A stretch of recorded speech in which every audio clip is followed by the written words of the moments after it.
What's up, YouTube? This is your boy Alex. Today is, I think, Thursday. It's the 29th.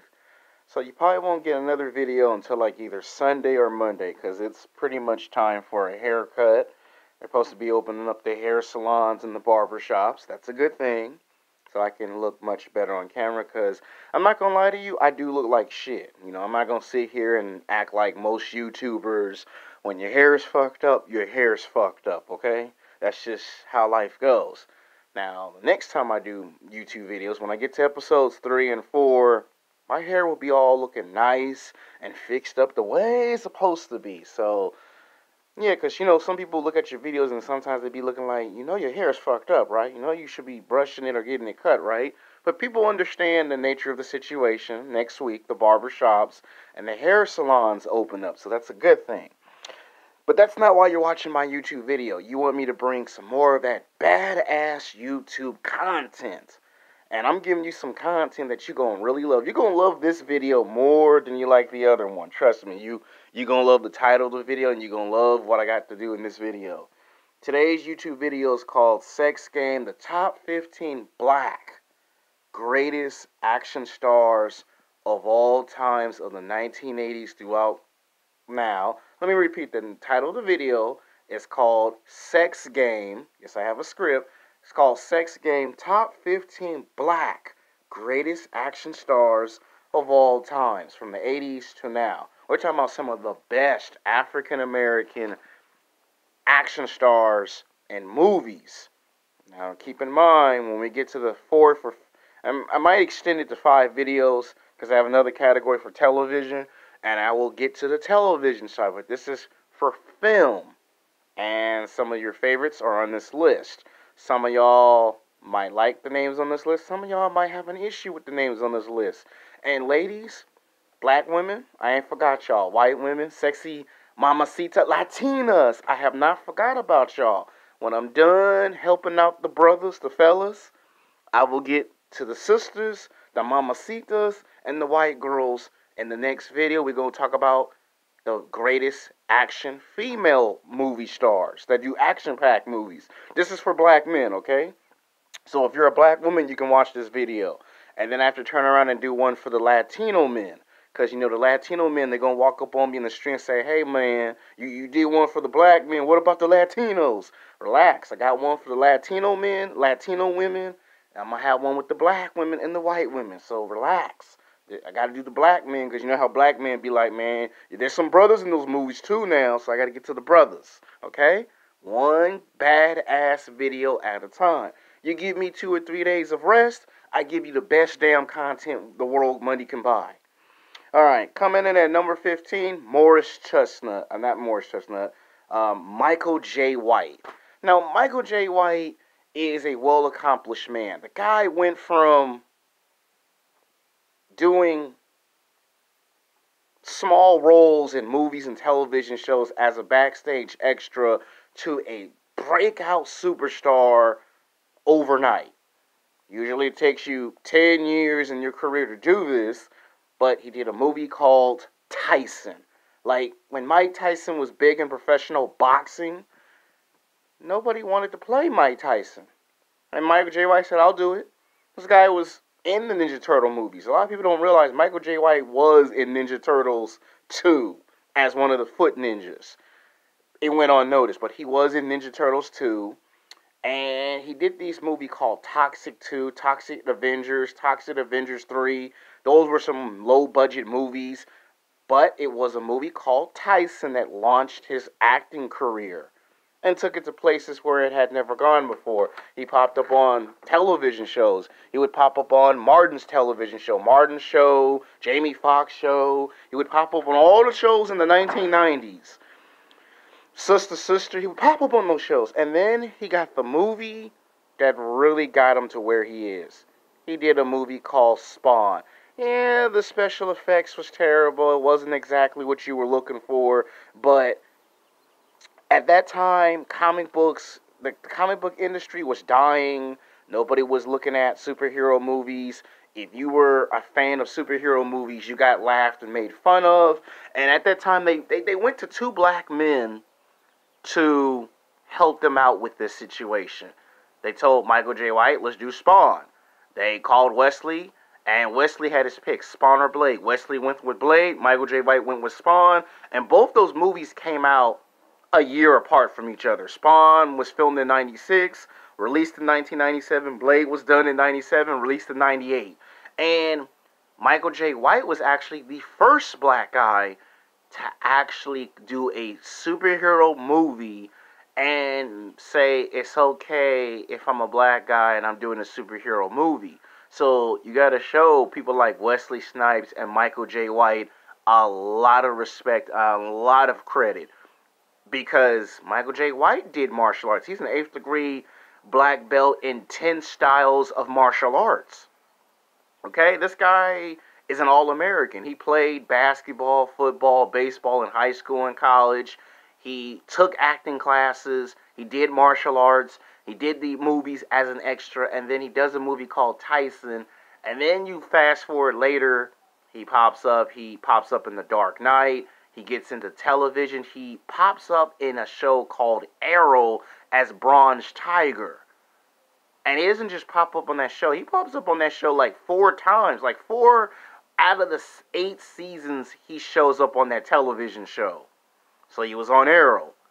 And he also was in a movie called Universal Soldier, The Return, with Bill Goldberg and, of course, Jean-Claude Van Damme. Yeah, so he showed that he could play off of big name actors. He was in, he did a movie with, other people. Then he does Blood and Bone. He pops up in some of Tyler Perry's movies. He does the Tyler Perry television show. And then he does a cartoon called Black Dynamite. Before you got the cartoon of Black Dynamite, he actually did the movie called Black Dynamite, that if you look in the 1970s, they had a guy by the name of Willie Dynamite, and he actually grew up watching those movies, The Mac, Superfly. He grew up watching those movies, and then you fast forward some 20 years later, he makes a movie of Willie Dynamite, then turns around and makes 3 seasons of the animated cartoon series of Black Dynamite. So the guy does movies, television, producing, directing, writing, hooks up with Tyler Perry, turns around, does voiceover. The guy is a triple threat. And if you had to talk about the guys who helped usher a new era of superhero movies, see, nobody wanted to touch these movies. Nobody wanted to do Captain America or Iron Man or Thor in the 1990s. Nobody wanted to do Blade. Nobody wanted to do Spawn. And if it weren't for Michael J. White doing Spawn, you probably would have never seen people like Michael B. Jordan pop up in these movies. You would never see Boseman come in and play the Black Panther. So you got to think about what Michael J. White did. He opened the door for African Americans to do these superhero movies and be accepted by mainstream America. And back then it wasn't. Today it is. Coming in at number 14, my man Morris Chestnut. Now, black women just love them some Morris Chestnut. I can see why. The man's tall. The guy's got physicality. The guy goes to the gym and work out. And the guy can kick ass. I mean, this guy does a bunch of action-packed movies. And I've followed his whole career. From the time he did a movie called Boys in the Hood, he was in Higher Learning.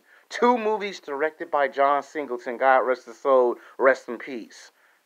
To doing 2 movies with Steven Seagal. To doing all these movies. So he is a legit action star. Because the vast majority of movies he's done, they're action thrillers, they're suspense thrillers, they're action-packed movies. He's been in these movies, and he don't just play supporting characters. No. There are times where Morris Chestnut's characters are written to be the guy to save the day.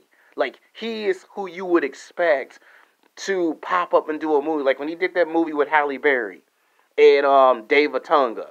Yeah, he's a professional wrestler. When he did that movie, that's a prime example that at his age, his late 30s, well, actually, I would say early 40s, mid 50s, the guy still has it. Like, whatever the role requires, he becomes that character. They need him to be a police officer, an FBI agent, a criminal, a bad guy, a good guy, a bad guy turned good, a good guy turned bad. He can play all those characters. And what makes him talented is he can do multiple genres. The guy's done movies, television, theater, Broadway acting. The guy can do genres.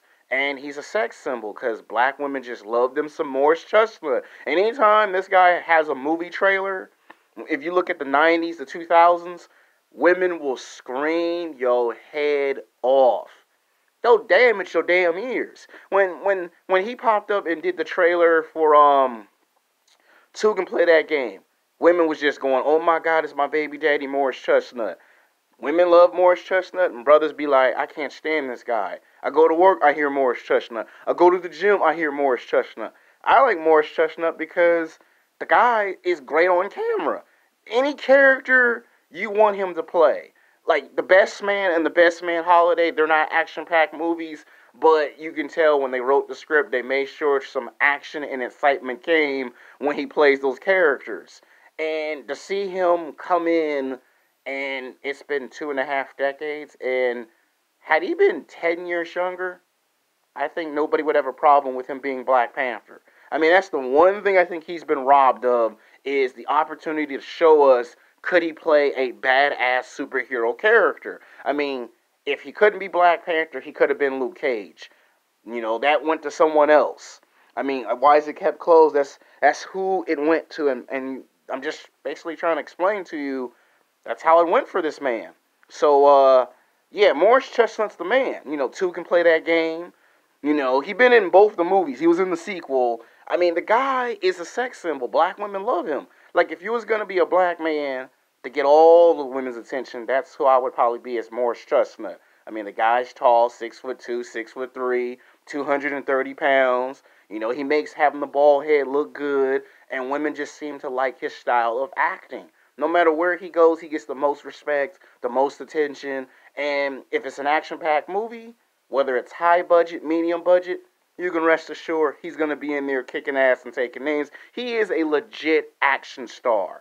You got people who do it on an occasion. He does it for real. The martial arts, when he did a movie with that actress, Demi Moore, in a movie called G.I. Jane, he really transformed his body to get into supreme shape. I was like, that's Morris Chestnut? Like, damn. And then when he does the movies with Steven Seagal, it makes it easy because he did one movie with Steven Seagal, then he did 2 movies with Steven Seagal. So when you say action stars, he can kill with the best of them. The perfect guy, oh, I wish his character could have stayed around for the fight. I mean, to fight Michael Ealy, it would have been badass had they just wrote in the script for him to just stay alive a lot longer in that movie. The guy can draw. I mean, people forget he can draw. I mean, they say The Rock can draw, but Morris Chestnut can draw. All right, coming in at number 13, and please don't make fun of me. I'm going to butcher his last name, but he is going to be tied with another actor. It's going to be Daniel Kaiuuya. And that's the guy who played in the movie called Get Out. That was like his actual movie directorial debut for Universal Pictures. He did a movie called Get Out. Now that was a suspense / thriller, if you can call it a horror / thriller. That made his movie career. That solidified his movie career. And the reason why I say it solidified his movie career is because that movie was #1 at the box office for 4 straight weeks.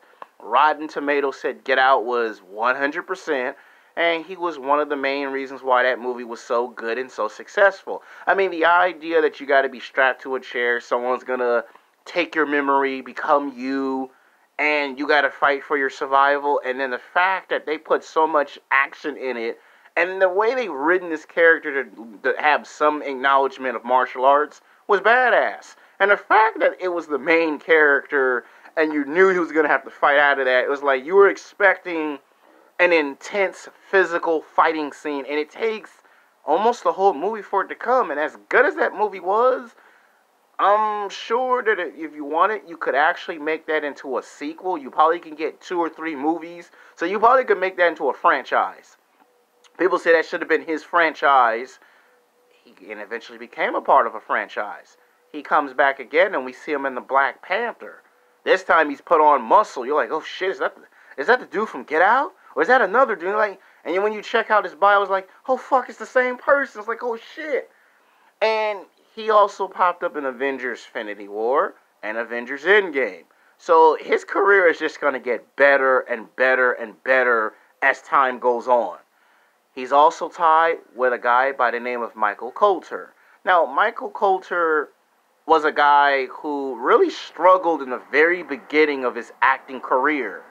Not too many people knew who he was in the late 1990s, early 2000s. But he popped up on a television show called The Wire.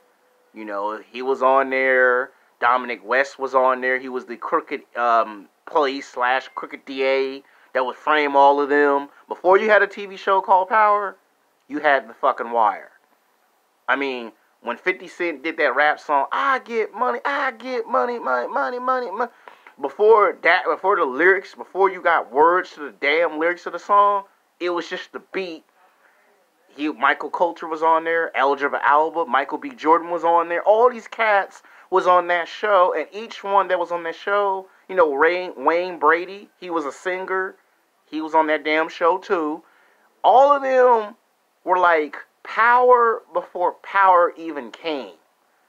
And 50 Cent saw The Wire and said, I rather might as well make me another show like it. Some people say Power is actually a spinoff to The Wire, but like I said, wait until I get to the end of the season finale of the series. I'm going to call it the best television shows. So relax. Michael Coiter did a character called Luke Cage, and that just blew his career up. I mean, he was already doing movies and television shows, but he wasn't a superstar. He wasn't a big action star. He wasn't even a star at all. And then he does Luke Cage, and then he blows the fuck up. Do you realize that when Luke Cage came out, the first season, everybody watched that season? The guy put on 30 pounds of muscle. The guy looked swole. He looked intimidating. I'm like, oh shit, is that Michael Coiter? Not the dude that was on The Wire. And it made me go get Netflix. Like if you think about it, the one thing that made me watch Netflix much more was Luke Cage. The second season, better than the first season. It's a tragedy that the character didn't really get a season 3. He was good in Jessica Jones. You know, that intense sexual scene. And then there was The Defenders. And I don't know what Marvel has plans on. Maybe the Luke Cage movie comes down in the near future if he's still interested. But it blew his career up. Because the guy started getting into the black romantic comedy movies. The guy started getting into action thrillers. He almost got nominated for an Academy Award 2 years ago. His career is just getting better. So the guy from Get Out and Michael Coiter, both of them are in the same situation. Both were struggling actors. And then they do a movie or a television franchise. And then their career just gets better and better and better. And basically, you gotta have him on the list. So basically, we're probably gonna change the title of the video and add in 16 and say 16 of the greatest black action stars of all time. So instead of 15, we're gonna just add in and say it's 16. Alright, coming in at number 12 is Tony Todd. Some of y'all never seen what he looked like, but you have heard his voice and countless of television shows. I'll give you a television show that you know all too well, that he played a supervillain, and you'll know it. The more you feed him speed, the more I take. Make the Flash faster. He played Zoom in season 2 of The Flash. Yeah, you had the actor play Zoom, but the voice was intimidating. The voice was empowering. The voice was alpha. Tony Todd has been in the Hollywood game for almost 4 decades. The guy can do any genre. He can do science fiction, horror, action, comedy, horror comedy, westerns. You name the genre, the guy can do it. The guy started off as a Broadway actor, graduated from high school and college, got a degree in the social bachelor's of arts of science. The guy pops up in Hollywood. The guy does a couple of million budget movies, and it's not until like 10 years into his acting career he pops up on a movie called Child's Play. Oh yeah, he was in the first Child's Play. You probably don't remember because that movie's like 30 years old, but those that were born in the 1980s and 90s, y'all know what I'm talking about. He was in Child's Play, the very first Chucky movie. And then he pops up in a movie called Candyman. Candyman 2, Candyman 3. And then you still don't know who he is, and then he does a movie called Final Destination, based on a true story. I'm not making the shit up. It's about an airplane that goes in the sky, and I don't want to ruin the movie if you have never seen it. He ended up being in those movies, so he headlines a franchise. The fact that they just use his voice and it's so powerful on screen, like he tells the kids the consequences of your actions. So he's in Final Destination, Final Destination 2, Final Destination 3. So he's in 3 movies. Then you don't see him in Final Destination 4, but right when they end the franchise, right when they get to like 5 or 6, he pops up at the end of the final movie just to have that smile. So he's been a part of that franchise. Then he shows up on a television show called The Flash Season 2.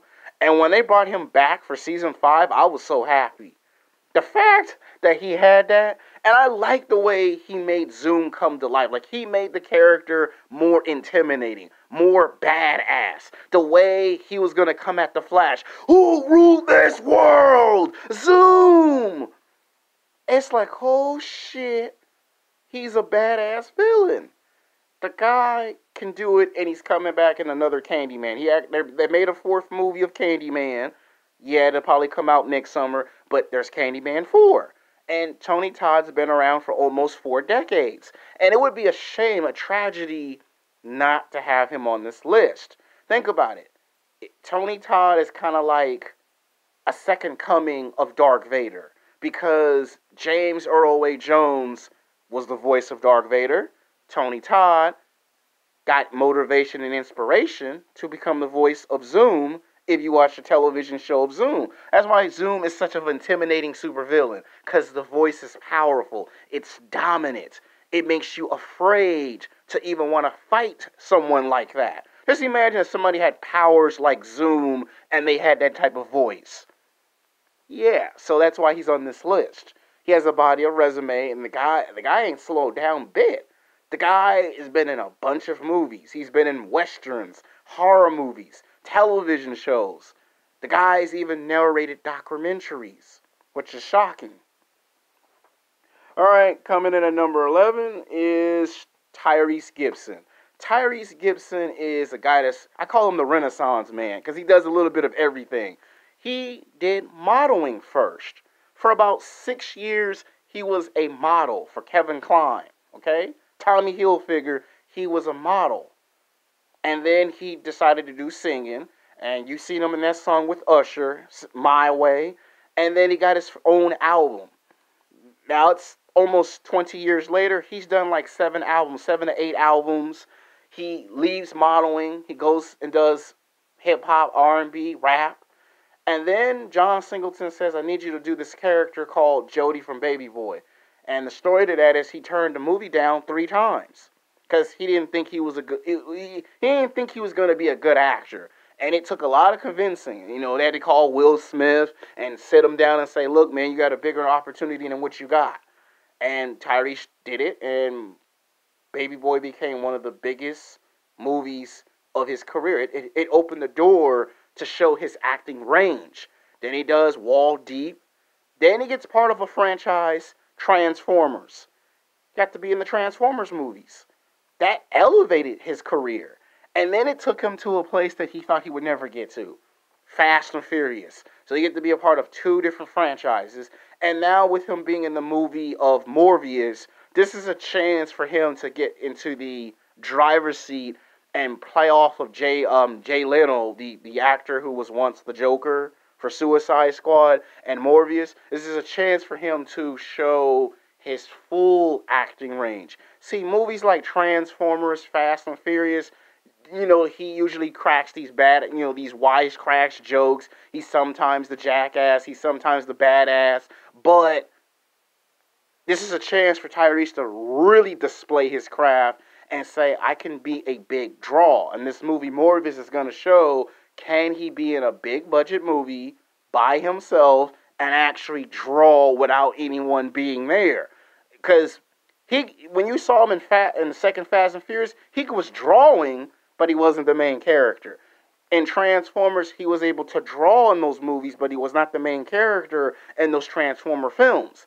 And I think if you make Tyrese, if you were to do another superhero character, you could have Tyrese Gibson come in and play one of those characters from the comic book and make it stand out on his own. Like you could literally put him on a future season of Black Lightning, and it probably will work because why? You've got him on there. I'm just saying what his career could lead to. There's talks of him being Green Lantern. I don't know if he'll do it. But if he's in a Marvel movie, it's even better because he's getting his chance to show his full range. Coming in at number 10 is Taumak. Nobody knows who this guy is. All you have to do is type up a movie called The Last Dragon. Now, this was before I was born because The Last Dragon movie was made between 1975 and 1978.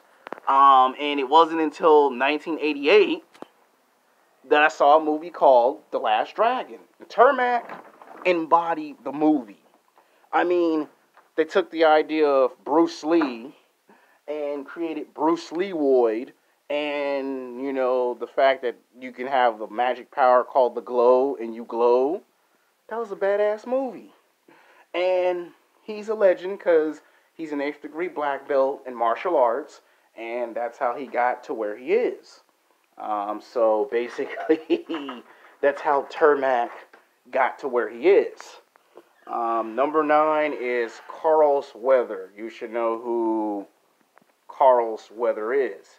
He played professional football 25 years ago with the Oakland Raiders for 3 years. Then he played with some suspension team that wasn't a part of the NFL. So he played like football for like 7 or 8 years. And then he retired, and then he found himself acting in small little movie roles, television roles. And he kind of became the guy in the 80s that you would expect doing action-packed movies. He showed up in a movie called Rocky as Apollo Creed, Rocky 2, Rocky 3, Rocky 4. Then he powers up with Arnold Schwarzenegger in a movie called The Predator. Then he gets his own movie franchise that was a comic book, a video game, a cartoon called L.Jacson. Why do you think we call the title of the video Sex Game the top 16? It was 15, now 16 greatest action stars of all times. His name, L.Jacson, was a movie franchise. You had Sharon Stone in there. You had Bill Duke in the movie. He was the main character. It was a movie franchise. The movie should have gotten a sequel. The movie could have gotten a sequel. If Beverly Hills Cop could have got sequels, L.Jacson was supposed to be in the same level. You were supposed to get an L.Jacson 2, an L.Jacson 3, and have him fight different villains in the city of Detroit. So he was a superhero that you got from that era. You look at his career today, and the guy is in his 70s. An impressive-ass resume. And what do you get him? In The Mandarin. So he's going to be in The Mandarin Season 1 and Season 2. He still has the acting chops. He still can look appealing and look good doing it. Coming in at number 8 is Bill Duke, who's tied with Lawrence Fishburne. Now, Bill Duke is one of these actors that I've told you before that the guy has been with all the big names in Hollywood. Arnold Schwarzenegger, Sylvester Stallone, Jean-Claude Van Damme, Kurt Russell. You name any of the big stars, he's done movies with them. Okay? And then he went as far as to produce, write, and direct a movie called Deep Cover, which kind of propelled Lawrence Fishburne's career to where it is today. They never had a black actor turn into a director and direct a big budget movie. That movie was huge. Snoop Dogg, Dr. Dre, and then the director's black, the main character's black, the main theme song to the movie soundtrack is featuring black artists. It was unheard of at the time. That's why Bill Duke's on the list. Makes a documentary 25 years later called Color Girls. Yeah. Lawrence Fishburne, the Matrix movies, John Wick, Ride Along. Does a television show called CSI. Lawrence Fishburne going strong. And before he did all those movies, he was once on a television show called the P.B. Herman Adventures. A lot of people don't remember that, but that's how he really got his career started. And like he said, he lied about his age, and that's how he got his start in Hollywood. Coming in at number 7 is Billy Blanks.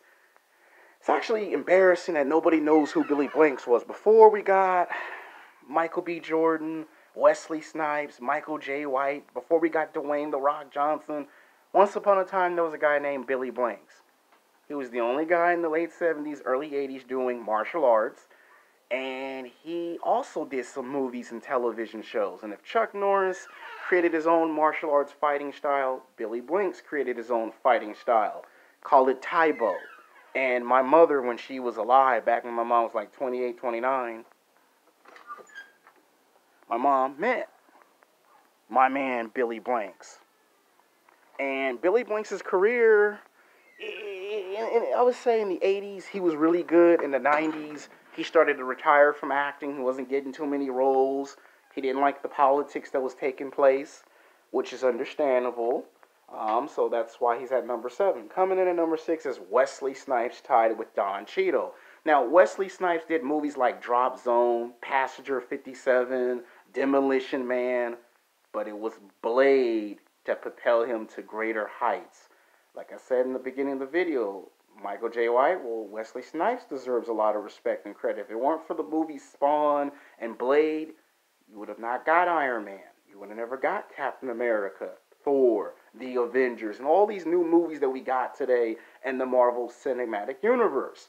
At that time, nobody wanted to play Blade. And Wesley said, I'll do it.